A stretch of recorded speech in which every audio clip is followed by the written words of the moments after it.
Hello all of you, welcome back to my channel. मैं आज आप लोगों के लिए लेकर आ चुकी हूँ एक कलेक्टिव रीडिंग जिसका टॉपिक रहने वाला है स्पिरिट्स आपको क्या गाइड करना चाहते हैं for next 2 days।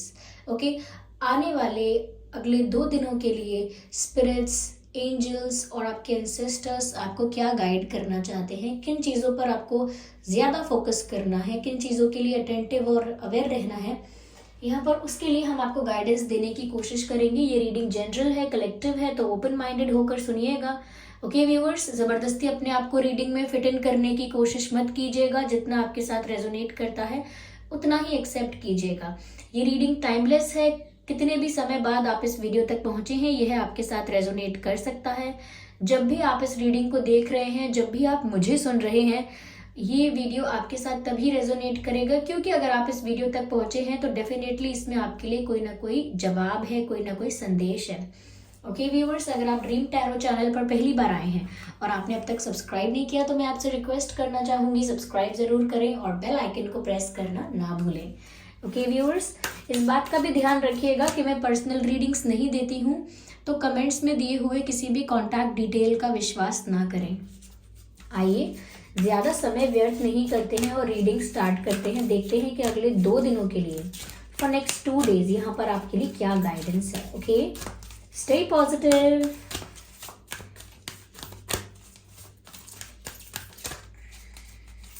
Stay positive.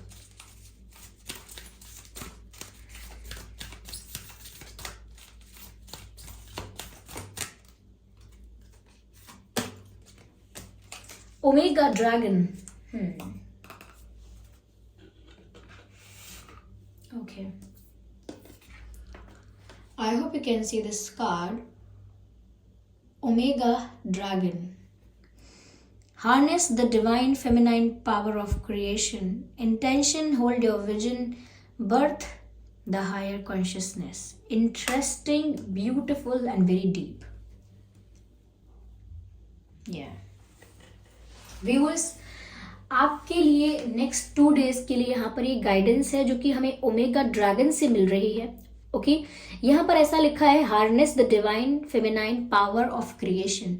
यहाँ पर ऐसा कहा जा रहा है आपसे, कहीं ना कहीं व्यूअर्स ऐसा लगता है कि आप ना बहुत ज़्यादा मटेरियलिस्टिक वर्ल्ड में, बहुत ज़्यादा कहीं ना कहीं रेस में किसी में लगे हुए हैं, बहुत ज़्यादा कंपटीशन में हैं, ये बहुत ज़्यादा थोड़ा सा मैस्कुलाइन एनर्जी जो है वो आप पर हावी ज़्यादा हो गई है, या आपने ज़्यादा इम्ब्रेस किया है मैस्कुलाइन ट्रेड्स को, मैस्कुलाइन एनर्जी को, मैस्कुलाइन एनर्जी और मैस्कुलाइन जो कैरेक्टरिस्टिक्स हैं उनको ज़्यादा आपने इम्ब्रेस किया है। उन एट्रीब्यूट्स को, उन गुणों को आपने ज़्यादा बढ़ाया है, अपने अंदर ज़्यादा इन्हेंस किया है।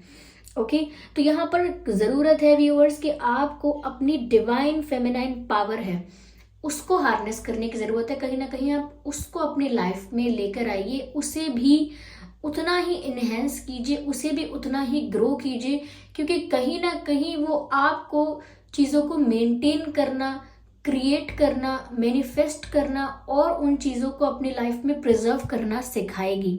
यहाँ पर अगले 2 दिनों के लिए आपके लिए गाइडेंस है कि आप बहुत ज़्यादा अगर मैस्कुलाइन हो रहे हैं ना, बहुत ज़्यादा कंपटीशन, बहुत ज़्यादा पैसा, बहुत ज़्यादा this and that, power authority, जो चीज़ें बहुत मैस्कुलाइन एनर्जी में आती हैं। मैं यहाँ पर महिलाएं और पुरुषों की बातें नहीं कर रही हूँ, मैं एनर्जीज की बातें कर रही हूँ। अगर आप एक महिला हैं तो भी मैं आपके लिए कह रही हूँ कि आप भी बहुत ज़्यादा मैस्कुलाइन एनर्जी को एम्ब्रेस कर रहे हैं, या बहुत ज़्यादा मैस्कुलाइन एनर्जी आपके अंदर आ चुकी है। दोनों ही मैस्कुलाइन और फेमिनाइन का बैलेंस होना चाहिए हर व्यक्ति में, हर मनुष्य में, हर इंसान में 50-50% दोनों का बैलेंस होना चाहिए, तभी हमारा विजन, हमारा पर्सपेक्टिव, सब कुछ स्टेबल रहता है, थिंकिंग भी। ओके, लेकिन ऐसा लगता है कि आपके अंदर ना बहुत ज़्यादा इन्हेंस हो चुकी है मैस्कुलिनिटी। अब आपको थोड़ा एम्ब्रेस करना चाहिए फेमिनाइन पावर को, क्योंकि यहाँ पर अब आप क्रिएट कर पाएंगे फॉर नेक्स्ट 2 days। बहुत इंपॉर्टेंट होगा कि आप चीज़ों को नर्चर करें, ओके, एम्ब्रेस करें, प्रोटेक्ट करें, प्रिजर्व करें। ओके, तो इन क्वालिटीज़ की, इन कैरेक्टरिस्टिक्स की कमी नहीं होनी चाहिए, इनका भी एक प्रॉपर बैलेंस मेंटेन करके चलिएगा। Okay, intention hold your vision, कहीं ना कहीं यहाँ पर ऐसा लिखा है व्यूअर्स कि पहली बात ये कि अगले 2 दिनों के लिए कोई ऐसी सिचुएशन आ सकती है, कोई ऐसी न्यूज़ या कुछ ऐसा आप चेंज देख सकते हैं जहां पर आपको अपनी क्लैरिटी बढ़ानी होगी। यानी कि जहां पर ये क्वेश्चन आप अपने आप से पूछेंगे कि मुझे आखिर चाहिए क्या, और जो मुझे चाहिए वो क्यों चाहिए। आपका इंटेंशन क्लियर होना चाहिए। जो भी आप करने वाले हैं, जो भी प्लान कर रहे हैं, या जो भी एक्शन लेने का डिसाइड करेंगे अगले 2 दिनों में, आपको ये पता होना चाहिए कि मैं जो ये करने वाला हूँ, करने वाली हूँ, या करना चाहती या चाहता हूँ, ऐसा क्यों है, मुझे क्यों करना है ये। सपोज कई लोग कहते हैं अब मैं इसको बताता हूँ, बदला लेता हूँ, या अब मुझे ना, या मुझे ऐसा करना है, वैसा करना है, वट जो भी है। मैंने रिवेंज इसीलिए बोला क्योंकि यहाँ पर बहुत ज्यादा जरूरी है अपने आप को क्वेश्चन करना, पूछना कि मुझे ये करना क्यों है, why it is important for me, मेरा पर्पस क्या है, इंटेंशन क्या है। तो कहीं ना कहीं आप अपना रीजन, अपना इंटेंशन क्लियर करने के बाद ही कुछ एक्शन लीजिएगा, कोई डिसीजन लीजिएगा। भावनाओं में बहकर, जल्दीबाजी में, देखा देखी में, या कुछ प्रूव करने में, साबित करके दिखाना, अपने आप को स्ट्रॉन्ग और अपने आप को राइट, अपने आप को पावरफुल और अथॉरिटेटिव साबित करके दिखाना बहुत ही मैस्कुलाइन ट्रेट है, बहुत ही masculine way of handling situations है। ओके, वहां पर ऐसा नहीं करना है। आपको हम्बल भी रहना है, सॉफ्ट भी रहना है, और क्लियर भी रहना है। बहुत कंपटीशन में, रेस में और एग्रेशन में नहीं आना है।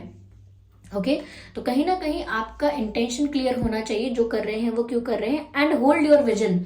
अगर एक बार आपने डिसाइड कर लिया कि ये करना इसीलिए जरूरी है, और ये है मेरा विजन, क्योंकि मुझे ये विजन क्रिएट करना है, क्योंकि जो मेरा विजन है, जो मेरा गोल है, मैं उसको सच होते हुए देखना चाहती हूँ, और इसीलिए ये जरूरी है।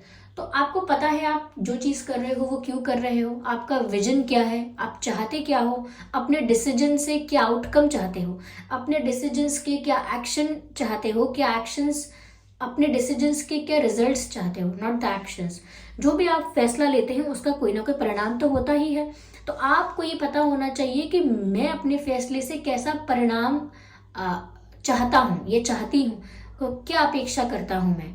और अगर वो विजन आपका क्लियर है कि जो चाहिए वो क्यों चाहिए, वो इम्पोर्टेंट क्यों है, तो फिर उसे चेंज नहीं करना है। होल्ड योर विजन का मतलब है कि अगले 2 दिनों में सिचुएशन कैसी हो, अगर आपके लिए जो चीज इंपॉर्टेंट है, जो गोल आपने पहले से बनाया हुआ है, उसको चेंज मत करिएगा छोटा सा डिस्ट्रैक्शन आने की वजह से, कि छोटा सा डिस्ट्रैक्शन आ गया, ये प्लान मैंने ऐसे बनाया था, प्लान जो बनाया था उसके अकॉर्डिंग चीजें हो नहीं रही हैं, या फिर उन्होंने मना कर दिया, या वो ऐसा बोलते हैं, या मेरे दिमाग में और भी आइडियाज आ रहे हैं, मैंने कुछ और भी देखा है, मैं ये भी समझ में आ रहा है। तो ऐसा मत करना।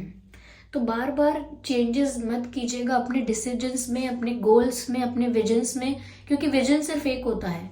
ओके, उस पर पहुंचने के, उस गोल को अचीव करने के रास्ते कई सारे हो सकते हैं, लेकिन बार बार अपना गोल चेंज कर देना, ओके, अपना विजन चेंज कर देना, ये पर्पस ही चेंज करना बार बार, ये सब ठीक नहीं है। ओके, तो ये 2 दिनों के लिए तो कोई ऐसा डिसीजन मत लेना कि जो किसी से डिस्ट्रैक्ट होकर, किसी से इन्फ्लुएंस होकर, जल्दी में या इमोशनल होकर आपने कुछ डिसीजन चेंज कर दिया, या कोई अपना गोल चेंज कर दिया। कोई बड़ा डिसीजन नहीं लेना है। बर्थ द हायर कॉन्शियसनेस, यानी कि व्यूअर्स, आपको हायर कॉन्शियसनेस को क्रिएट करना है, जनरेट करना है अपनी लाइफ में। और ये नेक्स्ट 2 डेज के लिए इंपॉर्टेंट हो सकता है, क्योंकि परिस्थिति ऐसी उत्पन्न हो सकती है कि आप जल्दबाजी में कोई निर्णय लेंगे, भावनाओं में बहकर कोई निर्णय लेंगे, किसी को कुछ साबित करने के लिए गुस्से में आकर कोई निर्णय ले सकते हैं, या कोई कंपटीशन करने के लिए, बदला लेने के लिए, कुछ भी हो सकता है, इन्फ्लुएंस होकर लोगों से। ओके, तो कुछ भी ऐसे XYZ रीजंस हो सकते हैं जिनकी वजह से यहाँ पर आप कोई डिसीजन ले लें जो कि नहीं लेना है। यहाँ पर हायर कॉन्शियसनेस को बर्थ देना है, यानी कि क्रिएट करना है हायर कॉन्शियसनेस को। और एक कॉन्शियसनेस क्या होता है, जब आप जो भी करते हैं वो कॉन्शियस होकर करते हैं। और एक हायर कॉन्शियसनेस का मतलब है कि और ज़्यादा कॉन्शियसनेस आपकी जब ज़्यादा होती है तो आपके डिसीजंस बेनिफिशियल होते हैं, इफेक्टिव होते हैं। और जब भी हम किसी चीज़ से अफेक्ट होकर, किसी चीज़ से इन्फ्लुएंस्ड होकर या किसी चीज़ की वजह से कोई डिसीजन लेते हैं, तो वो हम अपनी कॉन्शियसनेस से नहीं लेते हैं। अपनी सूझबूझ, अपनी समझदारी, अपनी सेंसिबिलिटी और अपनी एनालाइज करने की शक्ति, आपकी जो एनालाइज करने की या कहीं ना कहीं इवेल्युएट करने की जो शक्ति है, पावर है, कैपेबिलिटी है, ओके, उसको यूज़ करना है। लॉजिकली भी यूज़ करना है और इमोशनली भी देखना है। इंटेलेक्चुअल इंटेलिजेंस का यूज़ करना है, इमोशनल इंटेलिजेंस का यूज़ करना है और कॉन्शियस होकर डिसीजंस लेने हैं। किसी भी चीज़ से अफेक्ट, इन्फ्लुएंस और किसी और चीज़ से मोटिवेटेड होकर डिसीजंस नहीं लेने हैं। खुद कॉन्शियस होकर, यानी कि सोच समझकर, वाइसली सोच कर डिसीजंस लेने हैं। ओके, तो कॉन्शियसनेस को आप अपनी लाइफ में ज़्यादा लेकर आइए। चीज़ों से इन्फ्लुएंस, अफेक्ट या ऐसी चीज़ों से प्रभावित होकर कुछ करना बंद कर दीजिए। अगर करते हैं तो सिर्फ और सिर्फ शांति से, वाइज थिंकिंग के साथ करना ही ज़रूरी है जो आप कर रहे हैं। चलिए मैं और मैसेज लेती हूँ और मैं यहाँ पर देखती हूँ कि आपके एंसेस्टर्स यहाँ पर आपको क्या गाइड कर रहे हैं। तो थोड़ा आपको ना सॉफ्ट होने की ज़रूरत है। ऐसा लगता है कि आप बहुत ज़्यादा हार्श हैं, बहुत ज़्यादा पावर स्ट्रगल्स में पड़ जाते हैं। ओके, थोड़ा सॉफ्ट, थोड़ा हम्बल, थोड़ा काइंड और थोड़ा सा लविंग, केयरिंग, नर्चरिंग, इस टाइप की क्वालिटीज़ को ज़्यादा अपने अंदर आप इन्हांस करें। Spirit fox, trust your talent in changing times. हो सकता है व्यूअर्स कोई बदलाव आ रहा है आप लोगों की लाइफ में और ये नेक्स्ट 2 डेज के लिए भी है या करेंटली भी ये बदलाव आपकी लाइफ में चल रहा हो सकता है। तो यहाँ पर कह रहे हैं trust your talents in changing times, यानी आपके एंसेस्टर्स, आपके पितृ जो हैं वो आपको बोल रहे हैं कि समय बदल रहा है आपको अपने टैलेंट पर, अपने ऊपर विश्वास करना होगा। देखिए, एक्सटर्नल फैक्टर्स को तो हम कंट्रोल नहीं कर सकते कि उसने बोला तो ऐसा बोला क्यों, मेरी लाइफ में ये प्रॉब्लम आई तो आई क्यों, ये सब तो हम नहीं कर सकते, because these are external things. तो बाहरी चीज़ों को तो हम संभाल नहीं सकते हैं, कंट्रोल नहीं कर सकते हैं, लेकिन अपने अंदर की कैपेबिलिटी, पावर, विल पावर, इन सबको हम संभाल सकते हैं। तो अगर ये हमारी पावर है और हमारी स्ट्रेंथ है कि हम अपने आप को स्थिर रख पाते हैं, स्टेबल रख पाते हैं, जब हमारा समय बदलता है। जब हमारा समय बदलता है तो हम बहुत ज़्यादा पैनिक भी नहीं करते, बहुत ज़्यादा इमोशनल भी नहीं होते हैं, खुद को संभालते हैं। ओके, तो वो इसीलिए संभाल पाते हैं, बुरे वक्त को इसीलिए गुजार लेते हैं या बुरे वक्त से निकल इसीलिए पाते हैं बाहर, क्योंकि हमें अपनी क्षमता पता है। बाहर से हमारे ऊपर क्या प्रॉब्लम आएगा हमें वो नहीं पता, हम उसे संभाल भी नहीं पाएंगे, लेकिन हम उस प्रॉब्लम को डील कैसे करेंगे, हैंडल कैसे करेंगे, उस प्रॉब्लम को लेकर हमारा रिस्पॉन्स क्या होगा, वो हम मैनेज कर सकते हैं। सपोज किसी के अचानक से गाड़ी खराब हो गई, ओके, लेकिन वो उस चीज़ को लेकर बहुत पैनिक भी कर सकते हैं, अरे मुझे जाना था, मुझे लेट हो रहा है, ओके।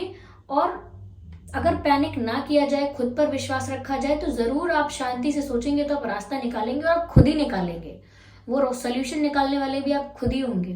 तो इसीलिए सिचुएशन तो आ जाती है कैसी भी, लेकिन हम पर निर्भर करता है कि हम उसे कैसा रिस्पॉन्स देते हैं।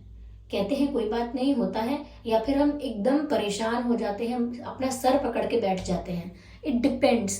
तो यहाँ पर आपके एंसेस्टर्स कह रहे हैं कि आपको तो अपनी स्ट्रेंथ पर, अपनी इनर स्ट्रेंथ पर, अपनी विल पावर पर भरोसा रखना है, क्योंकि जब इंसान का समय बदलता है तो उसे अपनी आत्मशक्ति संभाल लेती है। ओके, और समय बदलने का मतलब ये नहीं कि कोई बुरा ही बदलाव आ रहा है। ट्रांजिशन फेज थोड़ा अनस्टेबल होता ही है, सबके लिए होता है, ये अच्छा और बुरा नहीं होता, ये अनस्टेबल होता है। अब हम ये नहीं कह सकते कि हमेशा अनस्टेबिलिटी आती है वो बुरे के लिए आती है, नहीं, ओके, ऐसा नहीं होता है। तो इसीलिए अनस्टेबल होना ट्रांजिशन को भी दर्शाता है, इसका मतलब ये नहीं कि ये कोई नेगेटिव साइन है।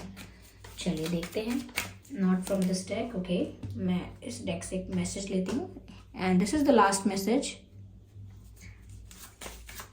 क्योंकि मुझे किसी ने व्यूअर्स कमेंट किया था कि मैम आप ना हर दिन हमें गाइड किया कीजिए, या डिवाइन मैसेजेस जस्ट, या फिर जो स्पिरिट्स के मैसेजेस हैं वो हमें हर दिन बताया कीजिए, जिससे कि हमें पता रहे कि हमें क्या करना चाहिए या किस चीज़ पर ध्यान देना चाहिए या कुछ गाइडेंस मिल पाए। मुझे वो आइडिया अच्छा लगा था। अगर ये आइडिया आप सबको अच्छा लगा है तो आप मुझे बताइए ज़रूर।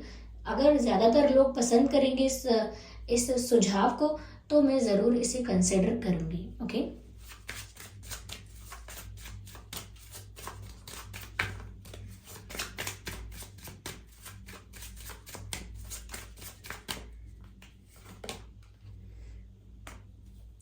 With in the next few weeks, मुझे काफ़ी दिन से काफ़ी रीडिंग्स में ऐसा हुआ है कि मैं जब भी ये डेक शफल करती हूँ ये कार्ड ज़रूर आ जाता है with in the next few weeks, with in the next few weeks. तो डेफिनेटली कुछ इम्पॉर्टेंट होने वाला है अगले कुछ हफ्तों में। आप में से काफ़ी लोगों के लिए अगले कुछ हफ्तों में काफ़ी चेंजेस आ जाएंगे, काफ़ी सरप्राइजेस भी हो सकते हैं। ओके, आप काफ़ी कुछ एक्सपेक्ट कर सकते हैं अगले आने वाले कुछ हफ्तों में। तो व्यूअर्स, ये थी रीडिंग, ये थी आपके लिए गाइडेंस। ओके, कि आपको डिवाइन और स्पिरिट्स आपके जो है वो क्या गाइड कर रहे हैं फॉर द नेक्स्ट 2 डेज। अपनी एनर्जी का ध्यान रखिएगा किस फॉर्म में है, ज़्यादा अग्रेसिव और ज़्यादा अथॉरिटेटिव नहीं होना चाहिए, at least for next 2 days. Be humble, kind, have patience, trust your inner strength and be a little bit more soft. Okay, be a little bit more polite, humble and kind. Okay, तो ये थी reading. I hope ये reading आपके लिए helpful रही है। अगर ये रीडिंग आपको 1% भी गाइड करती है तो वीडियो को लाइक ज़रूर करें, कमेंट करके ज़रूर बताएं कितना आपसे रिलेट करती है, कितना आपको हेल्प करती है। ओके, सब्सक्राइब ज़रूर करें और बन जाएं ड्रीम टैरो फैमिली का हिस्सा। बेल आइकन को ज़रूर प्रेस करें ताकि जब भी मैं कोई वीडियो लेकर आऊँ सबसे पहले वो आप तक पहुँच सके। ओके व्यूअर्स, और इस बात का ध्यान रखिएगा कि मैं पर्सनल रीडिंग्स नहीं देती हूँ, तो कमेंट्स में दिए हुए किसी भी कॉन्टैक्ट डिटेल का विश्वास ना करें।